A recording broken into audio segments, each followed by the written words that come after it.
अयोध्या में 17 साल पहले बाबरी मस्जिद गिराने के लिए कौन जिम्मेदार है? लिब्राहन आयोग की जांच रिपोर्ट आने के बाद यूपीए सरकार के हाथ एक ऐसा हथियार लग गया है जिसका इस्तेमाल वो बीजेपी को डराने के लिए जरूर करेगी। सरकार ने साफ कर दिया है कि बजट पेश करने के बाद ही लिब्राहन रिपोर्ट को सार्वजनिक करने पर विचार होगा। वैसे रिपोर्ट के सस्पेंस ने बीजेपी नेताओं की नींद हराम कर दी है।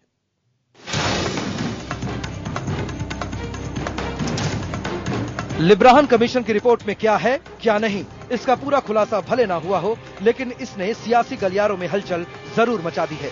इस मुद्दे पर प्रधानमंत्री निवास पर हुई बैठक में लिब्राहन रिपोर्ट को लेकर चर्चा हुई। बैठक में मनमोहन सिंह की कैबिनेट के आला मंत्रियों के अलावा सोनिया गांधी भी शामिल थी। इससे पहले संसद सत्र से एक दिन पहले हुई सर्वदलीय बैठक के बाद सरकार ने साफ कर दिया था कि रिपोर्ट को सार्वजनिक करने की उसे कोई जल्दी नहीं है। Parliament session is smooth that all items can be debated. Parliament is a forum for dialogue, discussion and taking decision. It will be our sincere desire to work with all political parties to do that. दरअसल Liberhan commission की report आने के बाद BJP नेताओं ने जिस तरह से पेशबंदी करते हुए बयान दिए, उससे साफ हो गया कि वे आशंकित हैं। सरकार भी इस स्थिति का पूरा लाभ लेते हुए हथियार को चलाने से ज्यादा दिखाते रहने के मूड में है। लेकिन तमाम दूसरी पार्टियां रिपोर्ट के जल्द से जल्द खुलासे की मांग कर रही हैं। खासतौर पर समाजवादी पार्टी को लगता है कि रिपोर्ट के सार्वजनिक होते ही उसे मुसलमानों की निगाह में चढ़ने का एक बार फिर मौका मिलेगा। असली भुक्तभोगी हम हैं, ये तो तमाशगीन है, सब बुरा मत मानिए।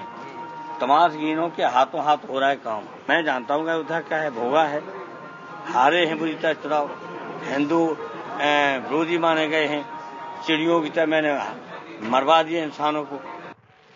उधर आडवाणी सरीखे नेता तो लिब्राहन रिपोर्ट का नाम भी नहीं सुनना चाहते। दूसरे बीजेपी नेता भी हालात को भांपते हुए सधी प्रतिक्रियाएं दे रहे हैं। When the report comes to me, I can speak. I don't know whether it goes in favor or against, but one thing is certain that the timing of placing the report is intriguing. BJP नेताओं का डर जायज भी है। CBI पहले ही आडवाणी, जोशी समेत कई नेताओं के खिलाफ आरोप पत्र दायर कर चुकी है। अगर लिब्राहन आयोग की रिपोर्ट में भी बाबरी मस्जिद तोड़ने का जिम्मेदार उन्हें ही माना गया तो मुश्किलें हर लिहाज से बढ़ जाएंगी। जिस तरह बीजेपी बोफोर्स के नाम पर कांग्रेस को कटघरे में खड़ा करने की कोशिशों में लगी रहती है, कांग्रेस के हाथ में भी एक ऐसा हथियार आ गया जिसके जरिए वो बीजेपी के कान चाहे जब ऐंठ सकती है। और सरकार के रणनीतिकार इस वक्त इसी रणनीति पर काम कर रहे हैं कि लिब्राहन कमीशन की रिपोर्ट का कब, कैसे और किस हद तक इस्तेमाल करना है। नीरज गुप्ता के साथ शिशिर श्रीवास्तव, दिल्ली, IBN 7।